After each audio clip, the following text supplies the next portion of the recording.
बिस्मिल्लाहिर्रहमानिर्रहीम और अस्सलामुअलैकुम। 6 जनवरी और पाकिस्तान में पीर की शाम। आज अभी तक की अहम खबरें और मेरा तज्जिया। सबसे पहली खबर आपके सामने इस्लामाबाद हाई कोर्ट से रखते हैं, जहां पर आज चौधरी निज़ामुद्दीन को एक बदतरीन शिकस्त हुई है। जी हाँ, शिकस्त ही नहीं बल्कि हजीमत का सामना करना पड़ा है। और तोशाखाना 2 का जो झूठा केस इमरान खान के खिलाफ बनाया था, उसे इस्लामाबाद हाई कोर्ट ने आज रद्दी की टोकरी में भेज दिया है। चौधरी साहब केस तो हारे ही हारे हैं, बल्कि बेआबरू भी हुए हैं, हजीमत का शिकार भी हुए हैं और हाथ खाली हो गए हैं, क्योंकि अब ऐसा कोई केस नहीं बचा जिस पर टेलीविजन पर बैठ के किरदार कशी करने की कोशिश की जाएगी या बताया जाएगा कि फ़लाँ करप्शन की और ऐसा किया। केस क्या बनाया था?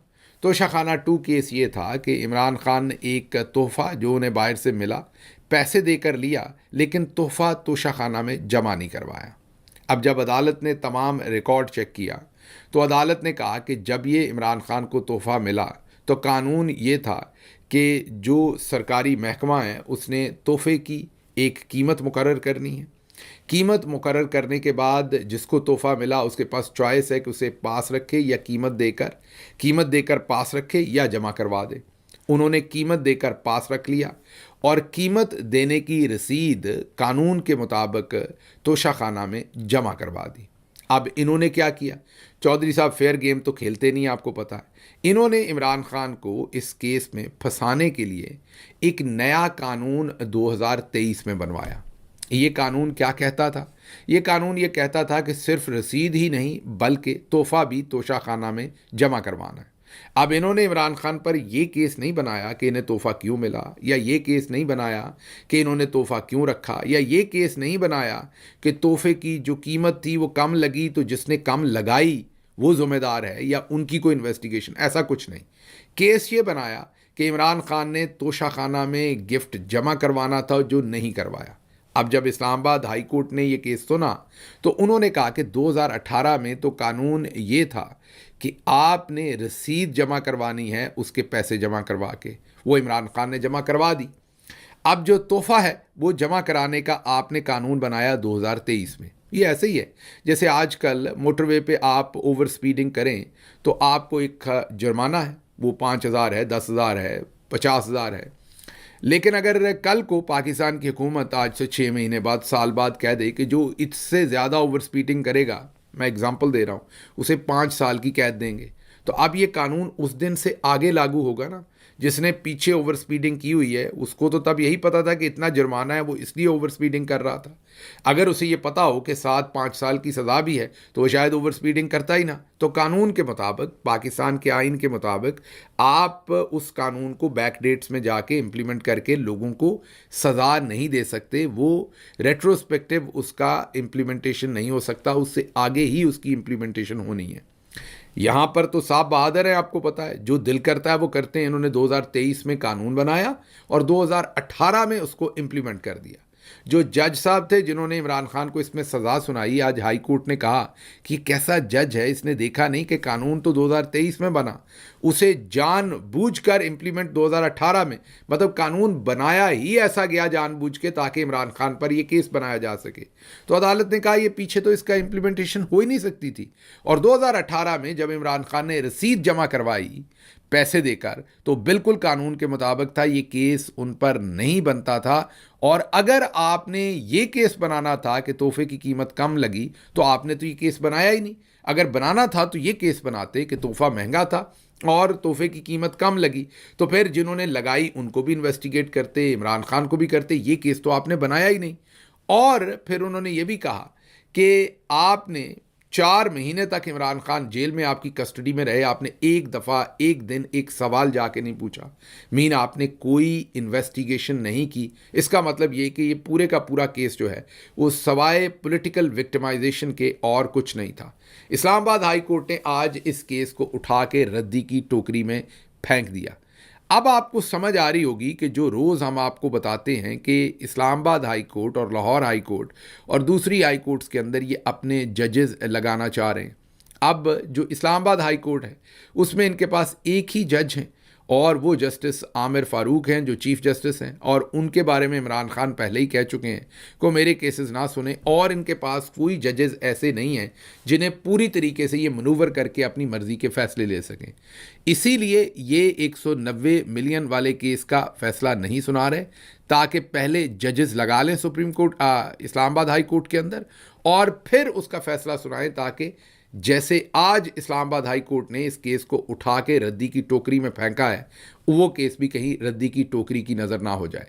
इसी से अगली खबर निकलती है, और वो ये है कि इस्लामाबाद हाई कोर्ट में जस्टिस मोहसिन अख्तर कियानी को जुडिशल कमीशन से अलग कर दिया है।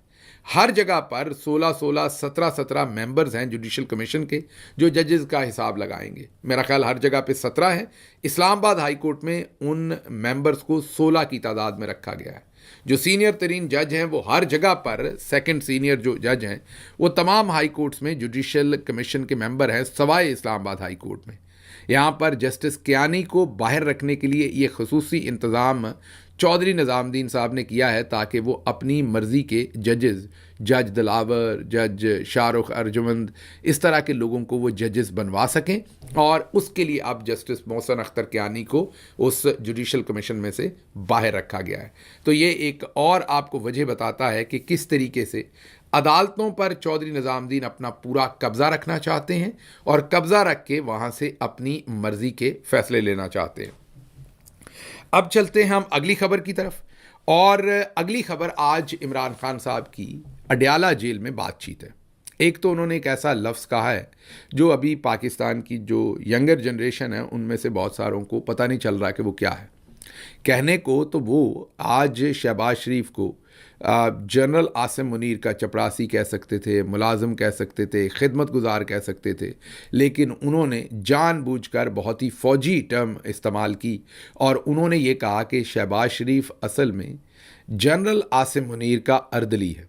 अब फ़ौज से मुंसलिक लोग इस बात को समझते हैं, और यहाँ से वो इमरान खान साहब का जो हिस्से मज़ा है उसको भी समझ पाएंगे कि असल में उन्होंने क्या कन्वे किया है। तो आज उन्होंने कहा कि वो तो ज़ाती खिदमत गुजार हैं और अर्दली हैं। असल में तो उन्होंने लफ्ज़ इस्तेमाल किया कि वो जनरल आसिम मुनीर के अर्दली हैं, और हम वक्त खड़े रहते हैं, जो भी खिदमत उनके ज़ुम्मे लगे या ना लगे वो करने को तैयार रहते हैं। लेकिन उसके साथ साथ जो 2-3 उन्होंने और इम्पॉर्टेंट बातें की जो मैं आपके सामने पहले भी रख रहा था। मैंने परसों के वीलॉग में आपके सामने ये कहा था कि बुशरा बीबी के बारे में एक बहुत बड़ी साजिश बुनी जा रही है, और वो आपके सामने रखेंगे। आज उस पर इमरान खान साहब ने खुल के बात की। आप ज़रा थोड़े पिछले 2-3 हफ्ते के डिफरेंट जो प्रोग्राम्स हैं, वीलॉग्स हैं, उनको अगर देखें तो चाचा कायनात जो हैं उन्होंने पहले ये ख़बरें देना शुरू की कि बुशरा बीबी जो है वो जो केपी है वहाँ पर चीफ़ मिनिस्टर ऑफिस से चली गई, आ गई।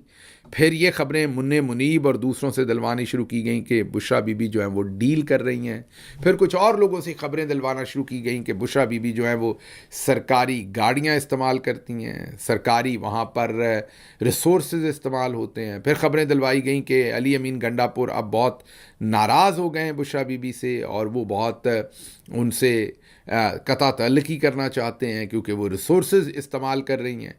फिर ख़बरें दिलवाई गई कि बुशरा बीबी जो हैं वो कोर कमांडर पेशावर के साथ मिली हैं, और बैक एंड पर असल डील जो है वो बुशरा बीबी कर रही हैं।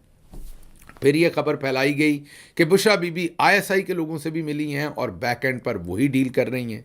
ये तमाम चीज़ें थीं जो हम देख रहे थे, और हमें हंसी भी आ रही थी क्योंकि इससे 2-3 हफ्ते पहले बुशरा बीबी की तलाक करवा रहे थे इमरान खान से फैसल वाडा साहब, याद कीजिए। अच्छा, अब कई बहुत ही ज़हीन, जैसे एक ट्विटर अकाउंट है पाकिस्तान वाली, उन्होंने अपना तज्जिया ये पेश किया कि बुशरा बीबी की तलाक वाली बात इसलिए की गई थी कि ताकि बुशरा बीबी को इम्पोर्टेंट किया जाए, और सबसे पहले ये प्रूव किया जाए कि जो मिलिट्री इस्टेब्लिशमेंट है वो बुशरा बीबी के बड़े हक़ में है, और उन्हें जाली हीरो बनाने के लिए फैसल वाडा से उन पर एक हमला करवाया गया है, और ताकि आम पब्लिक सोचे कि बुशरा बीबी के तो बहुत ख़िलाफ़ हैं जनरल्स, और असल में बैक एंड पर बुशरा बीबी के साथ ही तमाम मुतालबात जो हैं वो किए जा रहे हैं। अच्छा, अब ये बड़ी इंटरेस्टिंग है क्योंकि ये पाकिस्तान में अक्सर रिवाज है, क्योंकि हम हमारी रिग्रेसिव किस्म की सोच है, और हम कोशिश यही करते हैं कि हर चीज़ को नेगेटिवली लें। मसलन जब इमरान खान साहब को गोलियां मारी गई थी तो जावेद लतीफ़ जैसों ने तब यही कहा था कि ये गोलियां इसलिए मारी गई हैं कि इमरान खान को ऊपर करना है, इमरान खान को और पॉपुलर करना है। अभी भी जावेद लतीफ़ हर दूसरे दिन यही मंजन बेचते हैं कि ये जो कुछ भी जुल्म हुआ है, जो कत्लो गारत हुई है, जुल्म हुआ, ये सब कुछ पाकिस्तान तहरीक इंसाफ को पॉपुलर करने के लिए इस्टेब्लिशमेंट के अंदर कुछ बैठे हुए लोग ये कर रहे हैं। इसी तरह से जो भी इमरान खान का जो लॉयलिस्ट है उसको जब उठा लेती हैं एजेंसीज, तो बाद में उनके मुखालफिन उनके बारे में ये बयानियाँ बनाते हैं कि ये असल में तो ISI का अपना ही बंदा है, इसको इसलिए उठाया गया है ताकि ये और थोड़ा सा ऊपर चला जाए, इसकी पॉपुलैरिटी और हो जाए, ये ज़रा बेहतर किस्म का हीरो बन जाए। तो ये तमाम चीज़ें जो हैं ये बुशरा बीबी के साथ भी ये सायाब खेले जा रहे हैं। उनके ख़िलाफ़ जाली झूठी खबरें जो हैं वो फीड की गई थी कि वो मुज़ाकरात कर रही हैं। आज इमरान खान ने जेल में से बताया कि बुशरा बीबी किसी किस्म के मुज़ाकरात के अंदर शामिल नहीं है और ये जो भी कुछ कह रहा है ये उनको डिस्क्रेडिट करने के लिए, इमरान खान को डिस्क्रेडिट करने के लिए ये सब कुछ हो रहा है। किसी किस्म की बैक एंड के मैं मुज़ाकरात नहीं कर रहा, ना बुशरा बीबी कर रही हैं। मुज़ाकरात सामने हो रहे हैं जो कमेटी कर रही है और वो 2 एजेंडाज हैं उसके अंदर, या 2 पॉइंट्स हैं उस सारे के सारे मुज़ाकरात में। नंबर 1, 26 नवंबर और 9 मई उनकी आज़ादाना इंक्वायरी हो, और नंबर 2, तमाम बेकसूर कैदी जो है उनको फौरी तौर पर रिहा किया जाए। ये 2 रिक्वायरमेंट्स हैं इमरान खान की, और इन रिक्वायरमेंट्स के ऊपर जो है वो मुज़ाकरात हो रहे हैं। उसके बाद बाकी चीज़ें जो हैं वो ज़ाहिर है बाद में होंगी। अब यहाँ पर यह भी मैं आपको बता दूं कि ये प्री रिक्विजिट है, ये कॉन्फिडेंस बिल्डिंग मेजर्स के तौर पर 2 चीज़ें हैं। जब ये 2 चीज़ें हुकूमत करेगी तो फिर मुज़ाकरात इससे शुरू होंगे आगे। ये हतमी डिमांड्स नहीं है, ये भी मैं आपको क्लियर कर दूं। ये टू बिगिन विद ये वो डिमांड्स हैं कि इन 2 डिमांड्स को पूरा करें, कॉन्फिडेंस बिल्डिंग मेजर्स हों, तो फिर आगे बैठकर लूटे हुए इलेक्शन और दूसरी सारी चीज़ों के ऊपर मुज़ाकरात किए जाएंगे। बहरहाल आज इमरान खान साहब ने पार्टी को ये बात भी बताई कि आपने हर सूरत जो मिसिंग लोग हैं उनकी आवाज़ आप उस तरीके से नहीं उठा रहे जैसे आपको उठानी चाहिए। तो मिसिंग पर्सनस की आवाज़ उठाइए, उनकी तस्वीर जारी कीजिए, बताइए लोगों को कि एग्जैक्टली आपके कितने लोग मिसिंग हैं, क्योंकि आप सबको पता है कि उनमें से ज़्यादातर या तमाम के शहीद होने के, मारे जाने के खदशात हैं, क्योंकि जिस तरह से वहाँ से लाशें गायब की गई हैं और उसके बाद से लोग अभी तक मिसिंग हैं, किसी को नहीं पता कि वो किधर हैं। तो आज इमरान खान साहब ने पार्टी को ये ताकीद की है कि आप उनका नाम जो है वो क्यों नहीं उस ज़ोर शोर से मिसिंग लोगों का लेते और उनकी तफसीलात क्यों नहीं पब्लिक के सामने रखते, ताकि सभी को पता चले कि टोटल कितने लोग मिसिंग हैं। अच्छा जी, अगली खबर जो है वो आपके सामने रखनी है कि एहसन इकबाल साहब ने यह कहा कि इमरान खान साहब अगर अपनी रसीदें दे दें तो वो रिहा हो जाएंगे। लें जी, आज इमरान खान साहब ने क्या रसीदें देनी थी, आज तो इस्लामाबाद हाई कोर्ट ने खुद अपने फैसले में लिख दिया कि इमरान खान ने जो रसीदें दी हैं वो दुरुस्त हैं और उस बिना पर वो बेकसूर ठहरते हैं और उनको ज़मानत दी जाती। तो अब तो इस्लामाबाद हाई कोर्ट इमरान खान की रसीदों की रिसीविंग भी दे रही है और उन रसीदों को दुरुस्त भी करार दे रही है। तो एहसन इकबाल साहब, अब आपसे काउंटर सवाल है कि आप या आपकी जो लीडरशिप है वो रसीदें कब देंगे? आपने तो अभी तक कतरी ख़त और वही सारी चीज़ें दी हैं, रसीदें तो कहीं नहीं दी। तो अब आप ज़रा बता दीजिए कि आपने वो तमाम रसीदें कब देनी हैं। इमरान खान तो अपनी रसीदें जो हैं वो दे चुके हैं।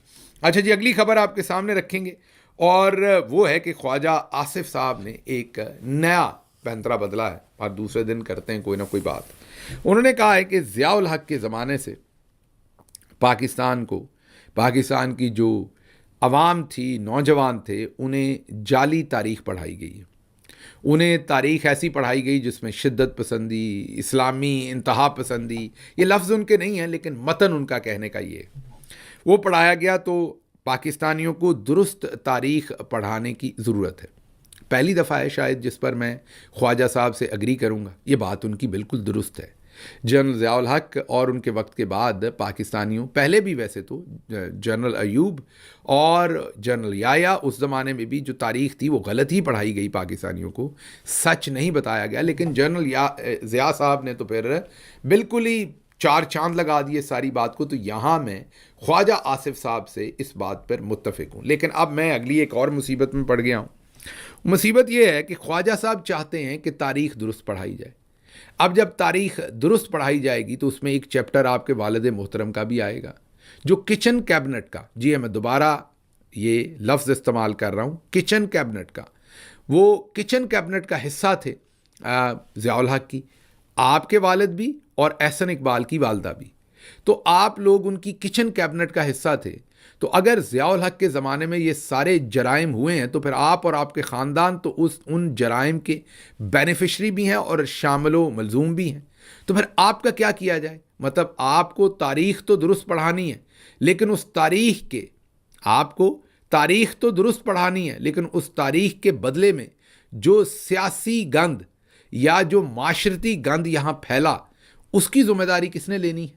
जो आपकी शक्ल में इस मुल्क के ऊपर अजाब नाजल हुआ, उसकी ज़िम्मेदारी किसने लेनी है? ये मेरी समझ से बाहर है कि इसको आपने इस चीज़ को नहीं छेड़ा। आपने आधी बात तो कर दी कि ये तमाम जो पूरी की पूरी तारीख़ थी वो गलत पढ़ाई गई, जहाँ पर हमने आपसे एग्री किया।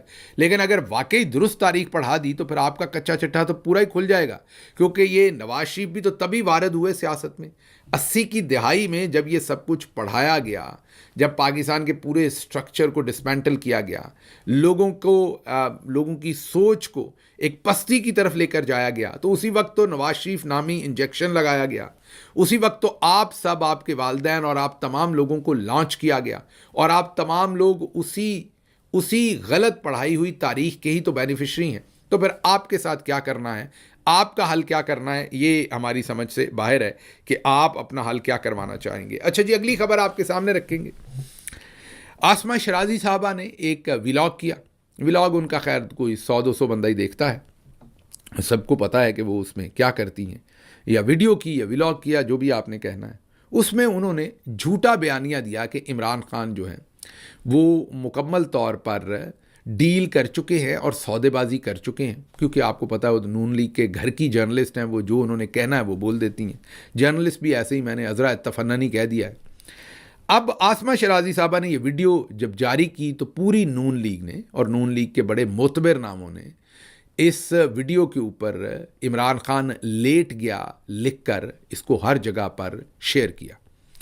अब जब हर जगह पर शेयर किया और ये 3-4 दिन लगातार ये प्रोपेगेंडा चलता रहा, उनकी वीडियो और उसके ऊपर बैनर लगा हुआ है इमरान खान लेट गया, और अंदर वो तज्जिया, लेट गया का लफ्ज़ तो इस्तेमाल नहीं कर रही, लेकिन अंदर वो तज्जिया दे रही हैं कि इमरान खान झूठा तज्जिया। ये बिल्कुल उसी तरह से जैसे इन्होंने बहुत ही गलीज़ किस्म का एक कॉलम लिखा था जिसमें बुशरा बीबी को काला जादू, सुइयाँ और पता नहीं क्या क्या बेहुदा लफ्ज़ इस्तेमाल किए थे। बाद में खैर मुकर गई थी, कहती थी कि मैंने ये बुशरा बीबी के बारे में नहीं लिखा, क्योंकि इखलाकी जुर्रत तो है नहीं, अगर होती तो कम अज़ कम मानती कि ये मैंने बुशरा बीबी के बारे में लिखा है, क्योंकि उन्हीं के बारे में लिखा, सभी को पता है, और मरियम के इमाम पर लिखा था, ये भी सभी को पता है।